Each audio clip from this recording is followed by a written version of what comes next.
Hey, this is the Fernando Valley Dude up at the Mulholland Shopping Center up here. That's really changed a lot since I was a young lad.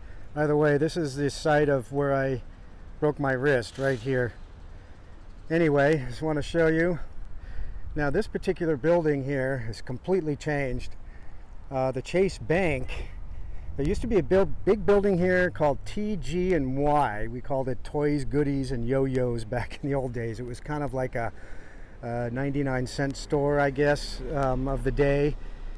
Here it was really cool. And right next to the TG and Y, I remember there was a karate studio where many of us young kids learned karate back then. It was Tang Soo Do karate, and it was the instructor was Bob Burbage, a top karate instructor, really tough guy here. Was the instructor here and his partner instructor was a fellow by the name of Brett Gold, really another amazing karate expert. But many of us took karate here, including myself, many friends. I remember there was also a friend of mine, his name was Jeb Adams. Jeb and I were the only ones who skipped our yellow belt and went right to purple belt in the karate. And Jeb was an actor, was in the Black Sheep Squadron TV show. He was in Flowers of the Addict movie and a lot of other movies and shows that Jeb did. And I think he's a real estate agent now in Thousand Oaks. I'd love to talk to him again one of these days. But that's where the karate studio was, and kind of where the cleaners is right here. I remember there was a pinball emporium too. There was they had all the pinball tables and air hockey, and my best friend Mark was like the champion of the pinball games. He would bring like 50 cents, and he could like play all day long, and was the top guy at the pinball emporium here, which was a lot of fun. All of us kids came up here. I know next to the pinball emporium, again, everything is different. It's a completely different structure now. There was a leather shop. I remember back in the late 60s or something, early 70s, a leather shop when leather was all cool. All of us thought we were cool wearing our leather and all that. So we had a leather shop here, and then I remember right here there was an H Salt Fish and Chips that was really good. I don't even know if H Salt is around, but it had the best fish and chips, battered deep fried fish around. I think there's still a few around here, but that was an H Salt Fish and Chips. And then over in this area, and it's totally different again. I mean, it used to be deeper and way back here. I think there was a liquor store here, and I think a real estate office, and a flower shop. I remember a flower shop here too as well. And over here, this is where the liquor store used to be. There was a liquor store that when we were all in high school, this is where we all met. Everybody would park their cars out here in the parking lot. We'd all hang around the liquor store and wait to find out where all the parties were in the valley. There was one fella that seemed to know where all the parties were at the time. His name was Scott. Friends of mine will know exactly who I'm talking about, but Scott seemed to know where every party was in the valley, so we'd hook up here every Friday, Saturday night.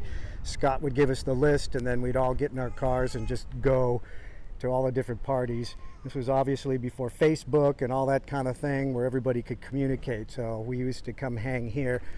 And then over here, where Gelson's is now, it used to be an Alpha Beta, and that was the big grocery store at the time. Alpha Beta store. So now it's a Gelson's, very high-end store, very fancy. This whole area has become very snooty. There's very many big houses around here, and a lot of wealth in this neighborhood now up on top of the hill and up off Mulholland and Calabasas and all that. So this is the place. You see probably a lot of actors and people from the movie industry actually come shop here, as well as the Calabasas Ralphs. But again, this is the Mulholland Shopping Center, which has completely changed. Right on the other side of that little building there is the fountain, which I'm going to show you very soon. but wanted to show you how much this has changed a lot. We used to skateboard up here as well and have a lot of fun in this parking lot, but you know, times have changed, everything's changed. Show you a cool old fountain here that was built many years. I think it was in the early 60s, and there's only two of them. This one is not working anymore, but it's still here, and the other one is up the street a little bit, and I believe it is working. It is at a mobile home park. So this was at the corner of Valley Circle and Mulholland over here. I used to hang out here as a kid, and we would come up and walk over to the fountain, bring the dogs up here and hang out. We actually lived kind of right over the hill over there. Kind of grew up right over the hill. But we're going to this fountain right here, and I'll show you in just a minute. Okay, so here's the fountain in all its glory.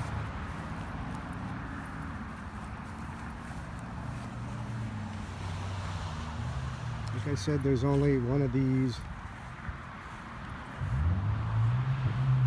that are working right now.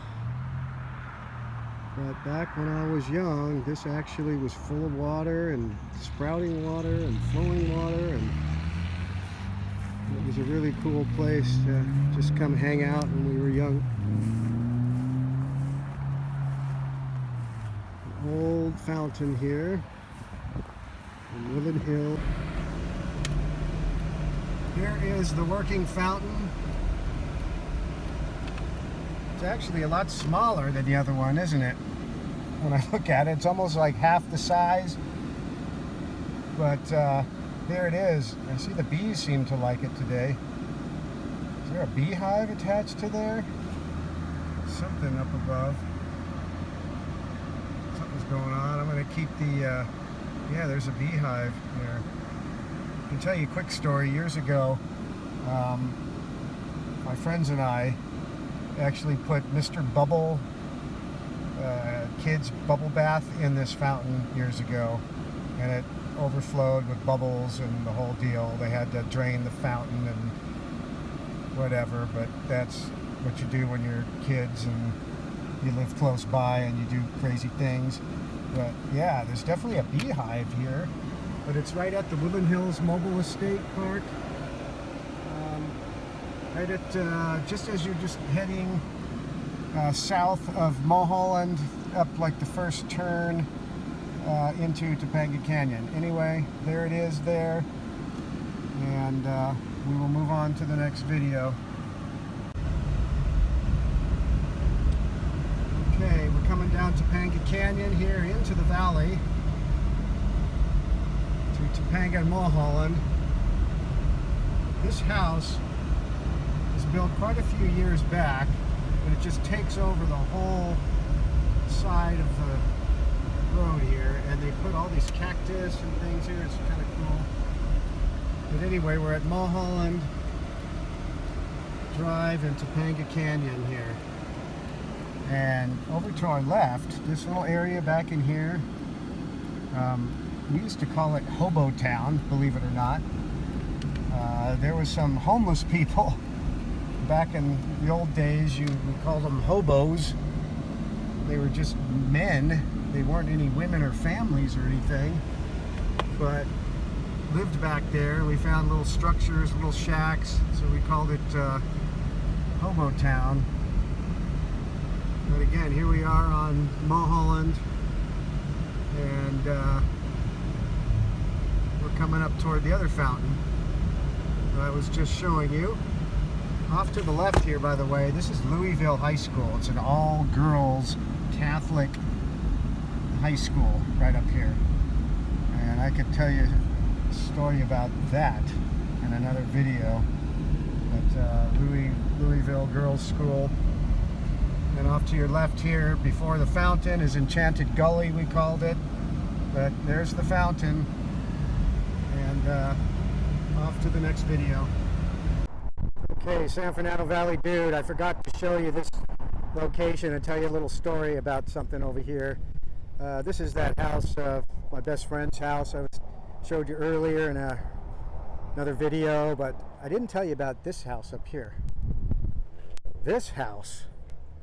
Now, a lot of people don't know this, but I don't know if anybody remembers back in the 1980s when the Dodgers were playing. They had a pitcher named Steve Howe, who was the ace pitcher of the Dodgers at the time. And I don't know if anybody remembers that Steve Howe was missing, and nobody could find Steve Howe for a long time and didn't know where he was. And everybody in the sports world and everything was looking for old Steve Howe. Well, Steve Howe was held up in this house up here, and I know that for a fact. He was up here and doing a little bit of partying up here, from what I know, during that time. That's why he was hiding out. And when I say partying, I believe it was a lot of serious partying.